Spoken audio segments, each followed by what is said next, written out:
Hi everyone, and welcome to the Fishhead Creations podcast, where I pull out one of my interesting knitting projects every time and talk you through the details.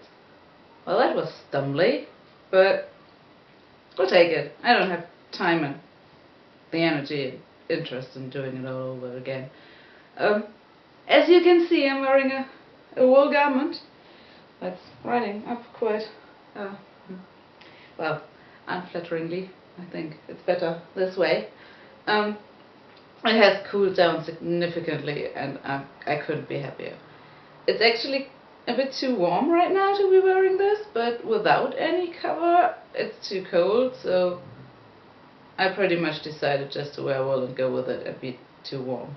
And it feels glorious. I feel like myself again. I have long sleeves, I'm wearing wool, I'm not constantly sweating and melting. It's still sunny and bright and not completely my weather outside, but we're about 20 degrees Celsius, so it's bearable. It's bearable. And it really makes me want to knit more and think about wool and touch wool and hold it up to you. So let's get right into this episode's garment, which is Belmont.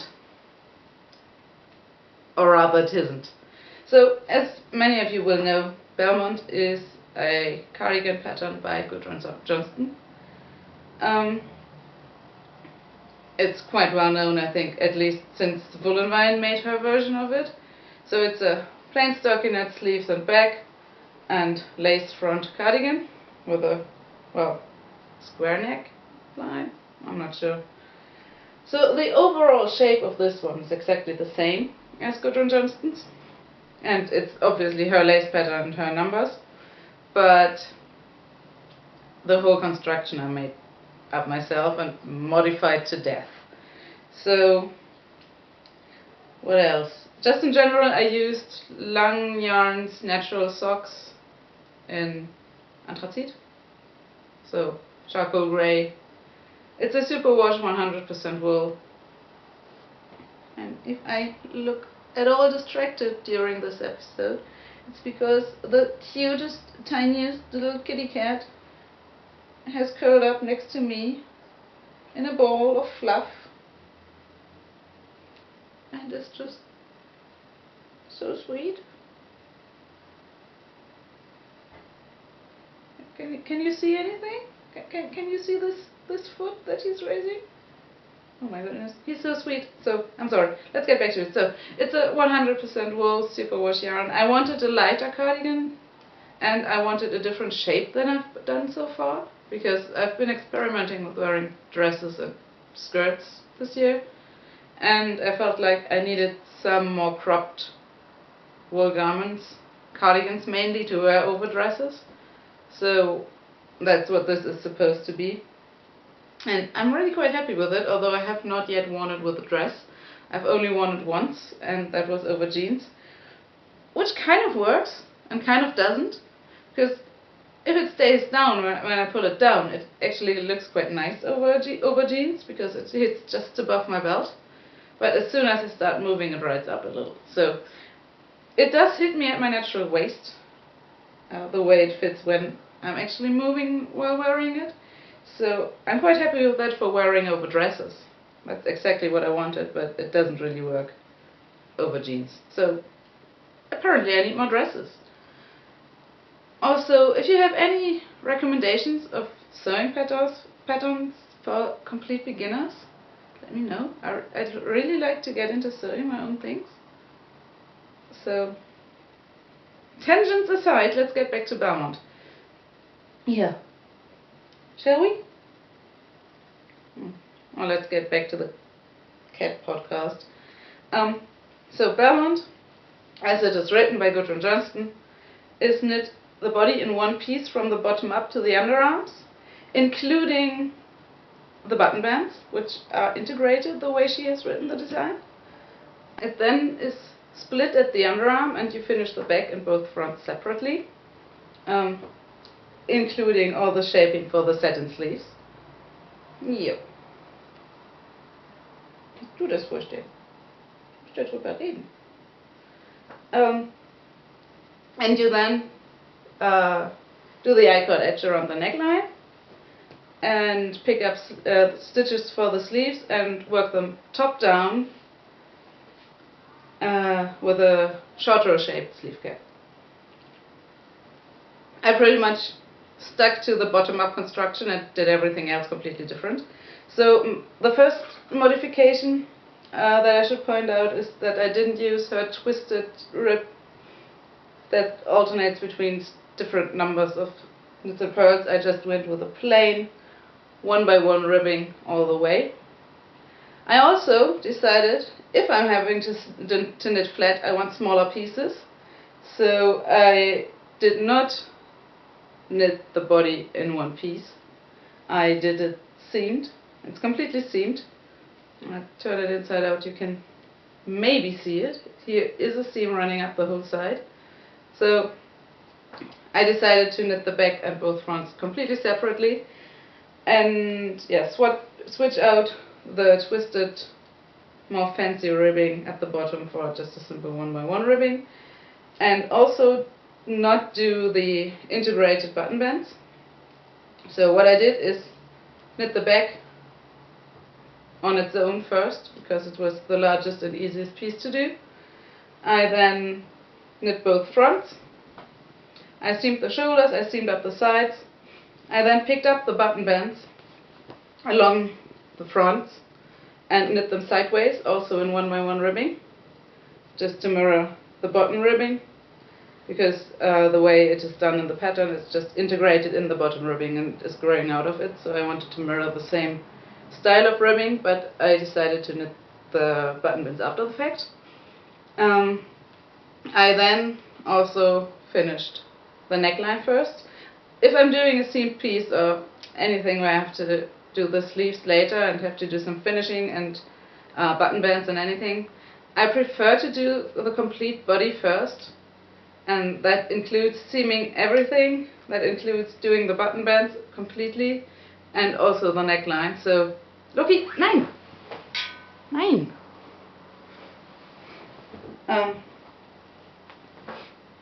So I had pretty much the vest completely done before I started the sleeves. And there were some issues in the construction of this whole thing. Because it is written row by row, which maybe is a nice thing for a beginner, to just follow every row exactly. It doesn't allow for any difference in row gauge if you have a pattern written that way. Because if you write out every row of the whole garment, you have to stick to that row count if you're following the directions. And if your row gauge is off, it does not allow you to change anything about it. And my row gauge was off significantly. I think I had a row gauge of almost 40 stitches per 10 centimeters, and the row gauge was something around 32 or 34. I might be making that up, but I was significantly off.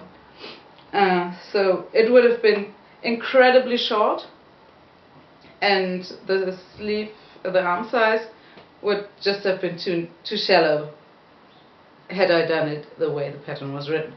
So what I did was I calculated from the row gauge and the schematics how long each part had to be, so both the ribbing, the body until the underarms, and also the shoulder pieces, shoulder straps, and I then lengthened it accordingly. So I did the increases as written, but then added length afterwards, because if I need more space anywhere, it's around my upper bust, so I figured reaching the full stitch count slightly earlier, and you can see it's quite a bit of waist shaping in here.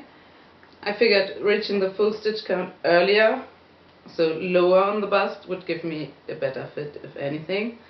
So I lengthened it there, and I also had to lengthen these shoulder straps quite a bit. So my neckline might actually be slightly deeper than written, but I do like how it came out, so that's not an issue. And also I wanted the shoulder straps to be significantly narrower. Oh, not significantly, but a bit.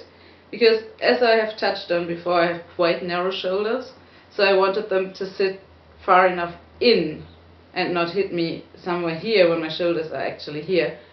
So I wanted them to come in quite far. So what I did was decrease by, so when I was doing the initial decreases for the armholes, I think I took it in an extra 5 stitches or so on each side, which gave me maybe a centimeter or so that the shoulder straps would sit further in. And worked out quite fine. I do like the fit around the shoulders.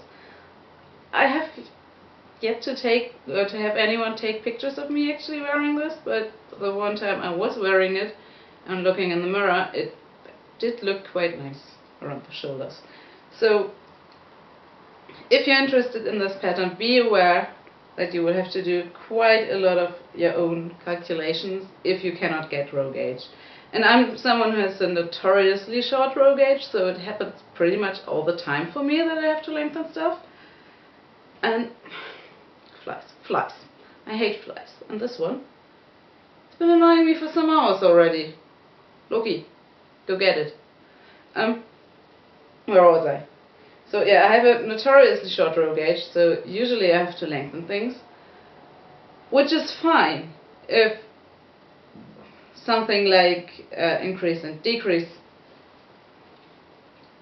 places are given by centimeters, or at least by increase every X centimeters, approximately every Y rows, or something like that. That works quite well for me, but if it's only written out row by row,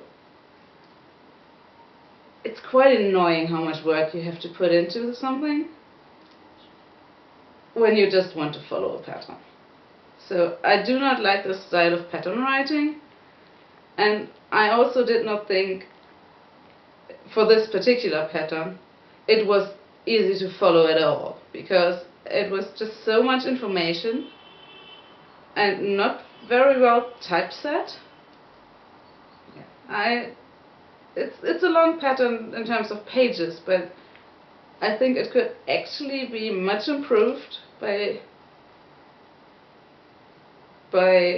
leaving out some of the unnecessary information and just condensing it down. I really was quite confused by all this text in the beginning. I did figure it out, but it meant just throwing the pattern out of the window and doing my own thing for most parts.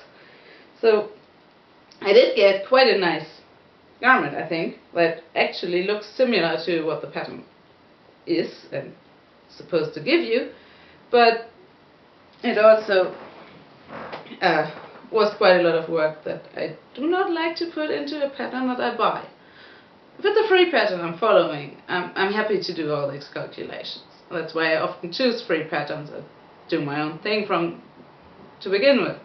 But if it's a paid for pattern, I do not want to have to do so many alterations just because one thing isn't thought about at all in the pattern.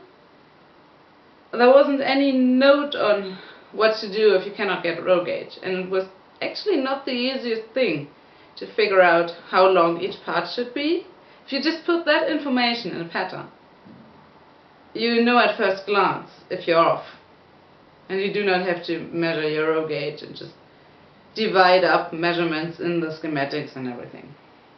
So yeah, I had to flick through 8 pages all the time just to get the information I needed to get a fitting garment.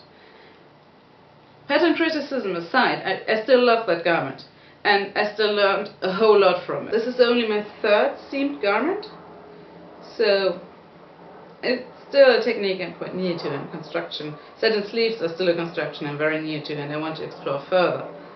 And especially what I learned from this is sleeve construction, because I do not enjoy knitting the top-down sleeve caps with short rows. They do give a neat fit, and if you enjoy them, have fun with them, all the power to you, but I do not enjoy doing short rows when the whole body is already attached to my needles. So what I did was do the sleeves bottom up, flat,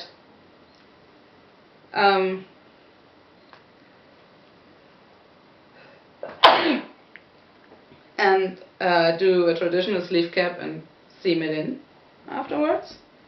And because I was doing this, and I didn't want to pay any attention at all to the pattern, I also improvised the whole increase rate. So what I did is I looked at the initial stitch count, or well, what would be the final stitch count if you're knitting top down. I cast on that plus 2 extra stitches for the seam, which I also did in the body, by the way. I did cast on 2 extra stitches for each panel because I knew I would lose them for seaming and for picking up the button band. Back to the sleeve. So I cast on the final stitch count plus 2. I just divided up the length of sleeve I wanted by the amount of increases I had to do to reach the stitch count it was supposed to have at the underarm, so at the point where you join for knitting in the round if you're doing the short row top down sleeve cap. And I just increased along the way evenly. As you maybe can see, it's slightly creased from being folded. And yeah, I did it flat as well because I was just so into the knitting on straight needles as I was doing this. So it's completely seamed here as well. And I also do get quite a different gauge between knitting flat and knitting in the round, especially on DPN, so I just stuck to knitting it flat on the same needles I had done the body on, just to get a more consistent fabric. Then when I came to the underarms, I obviously did the same initial bind-offs for the underarm shaping itself, and then I calculated the sleeve cap decreases using a tutorial. I think it was on Knitty, I'm not sure. It's linked on my project page too, which I will link below if you want to have a look. And it was my first time calculating a sleeve cap myself, and as I said, I don't have much experience with them at all, and it did come out slightly too long, which led to a bit of puckering as I was sewing it in, but it also gives kind of a puff sleeve effect, which for this type of garment to be worn over dresses and quite fitted is something I really enjoy, as I have discovered since, so I'm quite happy with that. If I were to do it again, I would do a shorter sleeve cap, for sure. Fluff. But for this one, I'm really happy with how it came out. It fits well. It gave me the fit I wanted, at least, and it fit into the sleeve into the armholes. So yeah, I'm really happy with that. So I think, did I mention the neckline?